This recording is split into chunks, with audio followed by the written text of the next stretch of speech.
আজ সকাল সকাল চলে এসেছিলো ফিমেল ফাইটারের অর্ডার। তো দেখতে পাচ্ছ আমি ফিমেল বেটাটাকে ধরতে লাগলাম একটা প্যাকেটের সাহায্যে। আর এই অর্ডারটা করেছিল আমার একটা সাবস্ক্রাইবার ডোমকল থেকে। ডোমকল বলা ভুল, ডোমকল থেকেও আর একটু যেতে হবে, প্রায় 10 কিলোমিটার, অনেকটাই রাস্তা। তাই ভাই বলল আমাকে পাঠিয়ে দেবে।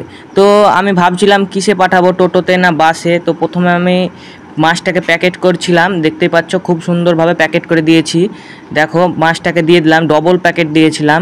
তো মাছটাকে একটা বক্সে ভরে তারপর কিছুটা ওপর দিয়ে কাগজ ছড়িয়ে দিলাম যাতে মাছটা সেফলি যায়। আর প্যাকেটটায় যেহেতু আমি চারিদিকের কোনাগুলোতে ভালোভাবে সেলোটেপ মেরে দিয়েছিলাম, তো তার জন্য কোনো চিন্তাই ছিল না। তারপর একটা আমান্ড লিপ দিলাম ভিতরে এবং ফাইনাল প্যাকেজিংটা সেরে ফেললাম। দেখতে পাচ্ছ আমার কাছে এই সেলোটেপটা ফুরিয়ে গিয়েছিল, তাই আমি ছোট টেপ দিয়েই প্যাকিংটা করেছিলাম। তো দেখতে পাচ্ছ খুব সুন্দরভাবে প্যাকিং করে দিয়েছিলাম আমি। তারপর তার অ্যাড্রেস এবং আমার নাম্বারটা দিয়ে আমি চলে গেলাম তাকে হ্যান্ড ওভার করতে।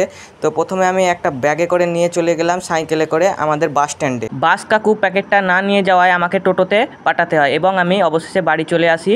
এবং তারপরে দেখো ভাই আনবক্সিংয়ের ভিডিওটা আমাকে পাঠিয়ে দিয়েছে। ভাই কিন্তু মাছটা পেয়ে একদম হ্যাপি হয়ে গেছিলো। তো তোমরা যদি কাছে ভিটে থাকো এবং আমার কাছ থেকে মাছ কিনতে চাও তো অবশ্যই আমার সাথে যোগাযোগ করো। চ্যানেলে নতুন হয়ে থাকলে সাবস্ক্রাইব করে দাও।